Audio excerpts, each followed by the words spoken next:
Bisti, Denazin Wilderness, New Mexico në Shtetet e Bashkuara të Amerikës. Ky peizazh duket i një bote tjetër dhe përmban formacione të çuditshme shkëmbore, maja dhe kapuç, të skalitur nga erozioni gjatë mijë vjeçarëve. Vizita në të është ëndra e çdo fotografi dhe sfidë për alpinistët. Shkretëtira Bisti është një destinacion vërtet unik dhe zona është e famshme për formacionet e saj shkëmbore të çuditshme dhe magjepsëse, të njohura si Hodo. Shkretëtira është një thesar fosilesh që ofron një vështrim në të kaluarën parahistorike të zonës, e njohur gjithashtu për gjetjet e rëndësishme paleontologjike, duke përfshirë fosilet e dinozaurëve. Për shkak të vendodhjes së saj të largët dhe mungesës së ndotjes nga drita, zona ofron mundësi të jashtëzakonshme për shikimin e yjeve.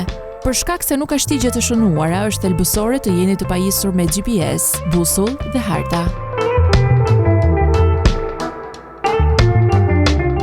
Parku kombëtar Gunung Mulu në Malezi, pjesë e trashëgimisë botërore të UNESCO-s. Ky park krenohet me formacione të jashtëzakonshme karstike gëlqërore dhe sisteme të gjera shpellash, duke përfshirë hapësirën masive të Sarawak. Parku është një thesar i vërtet i mrekullive natyrore dhe disa nga atraksionet kryesore janë Shpella e Drerit, Dhoma Sarawak, Shpella Clearwater, Shpella e Erës, Mulu Canopy, Skywalk, eksplorimi i pyjeve të shiut dhe biodiversiteti karakteristik i cili është kudo i pranishëm.